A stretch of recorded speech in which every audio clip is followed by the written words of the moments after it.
I was looking at, and this is, because if you think about an orphan, right, what do you think the psychology of an orphan is going to be like? And so I looked at a few psychological studies, and this is one thing that's being said. That 5 themes describe the psychosocial effects of maternal death on participants, namely hunger and food insecurity, unequal treatment in the household, negative psychological emotions, prolonged bereavement, and maintaining silence. If you look at the temperament of the average orphan, even when they grow older, they have a lot of negative and pessimistic worldview. The Prophet Muhammad ﷺ is such a notable exception of this, that it acts as not only an inspiration for all orphans in the world, because there's no orphan that has achieved what the Prophet, or any human in fact, that has achieved what the Prophet Muhammad ﷺ has achieved.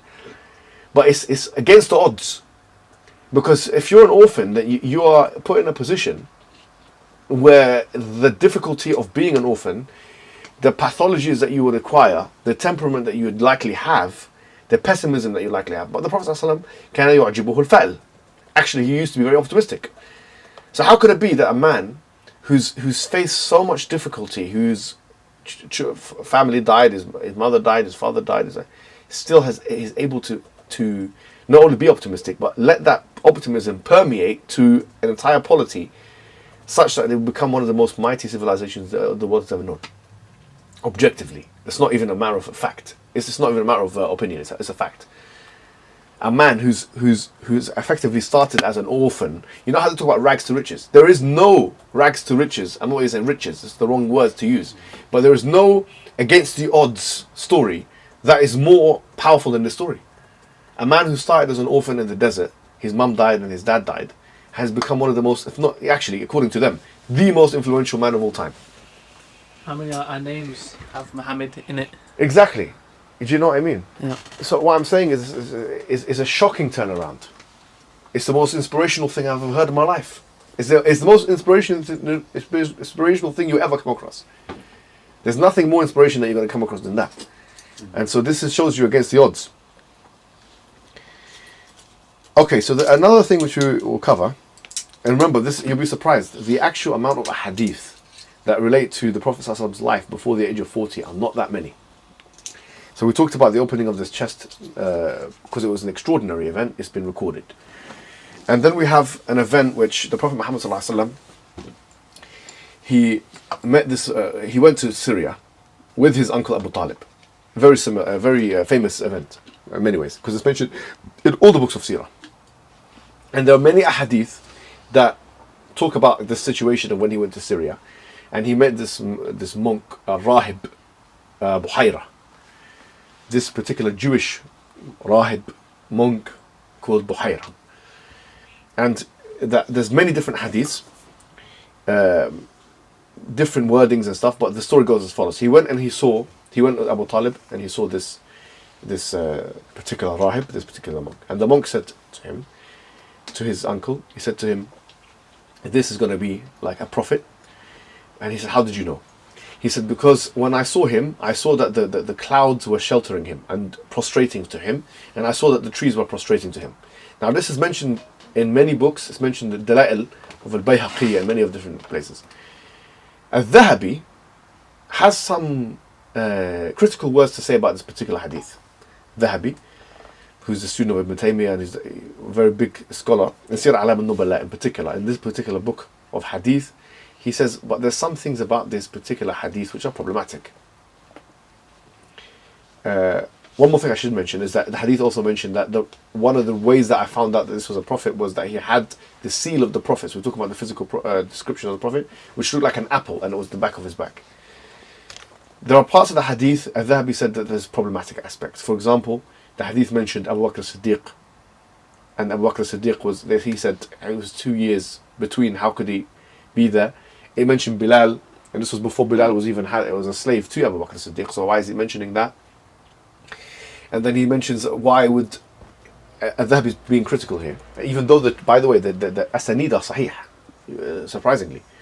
Like most of the scholars that I've seen that have come across this particular chain of narration say it's authentic. But Al-Dhahabi, despite the chain being authentic, is criticizing the content of the hadith. And he's a massive scholar himself. He's saying, look, the chain is authentic, but how could Bilal be mentioned here? Bilal was not thinking. And he's saying, how could it be that the clouds are doing sujood and protecting him and sheltering the Prophet, and then you got the trees doing it at the same time? Why would there need to be both doing it? If one of them is doing it, the other one doesn't need to do it. So, what do we make of that? I've heard some modern seerah people talk about it and embellish it and say, well, actually, these are legends and fabrications. And it's true, Al-Dhahabi used some strong language for some parts of the hadith. It said it's munkar. Some parts of it is munkar. But to delete the complete hadith, I think is problematic as well. Because the truth of the matter is that the hadith is authentic narration. Like Mubarak Furi, for example, the one who wrote the Sealed Nectar, he said, look, the hadith has an asal. Yes? But there are aspects of the hadith which are problematic. And that's a healthy way of dealing with the hadith. A lot of people, like modern seerah, or people that they will say that, for example, they would mention the point, this hadith, the Orientalists use it. I've heard this. The Orientalists use it to show how the Prophet got information. This is another shubha now. How he got information about other civilizations, about Christians, about Jews, and so on. Because the Quran is filled with stories about Christians and Jews. Surely then, this offers a suitable explanation. So when he was younger, he went with Abu Talib and he went to this rahib, this monk. And this monk probably told him all the stories of Moses and Abraham and Jesus and this one and that one. And he took it, even though I wouldn't know why he would tell him about Jesus if he was a Jew. But anyway, no problem, because he doesn't believe in it. But let's say, for the sake of argument, he took all these stories, collected them when he was about 8 years old, because he must have been some very intelligent child at that age, memorized all of the stories with the details, and he came back and this is the idea, that he made the Quran using the stories that he got from this particular rahib, this particular monk. So some modern seerah people have said, actually that's why we should just negate the whole hadith, because it gives ammunition effectively to the Orientalists. And some of them say, well, and this idea as well of the prostrations and all that, it's legend and it's fantastical. This is the words that they would use. It's legend and it's fantastical, and we don't need to. But in response, I would say, well, this idea of the heart coming out and being put in the golden plate, for me, is more, if you want to be materialist, would be considered by their standards to be more legendary and fantastical. So that's not really a good reason to reject the hadith. You can say you reject parts of the hadith for that, but to speak for a long time about rejecting this whole incident that took place, as is suggested by some modern seerah people, I think is a stretch too far, actually. And it shows potentially a back-footed approach to the Orientalist. Because remember, our arguments to the Orientalists, I want to renew this, our argument to the Orientalists is even if you consider all of the stories of the Quran relating to the Old Testament and New Testament, which have a correspondence with them, our argument is the Quran corrects the Old Testament and New Testament.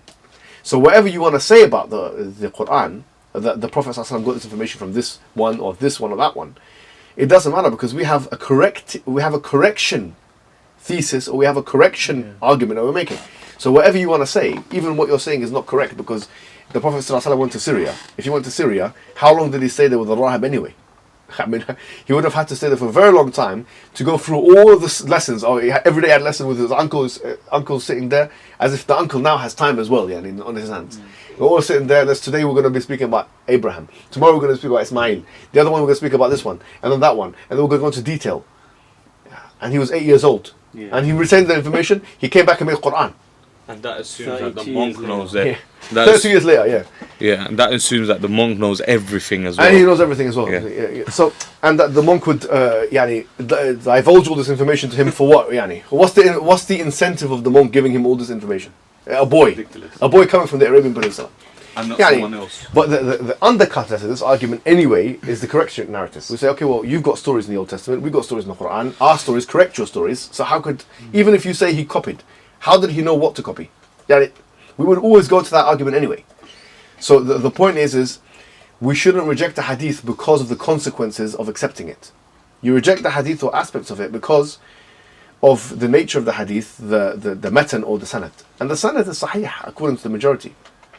So if there are aspects of the hadith which are problematic, then we can reject those aspects of the hadith which are problematic. We don't have to reject the whole thing. So that's the story of Buhaira. Any questions on that?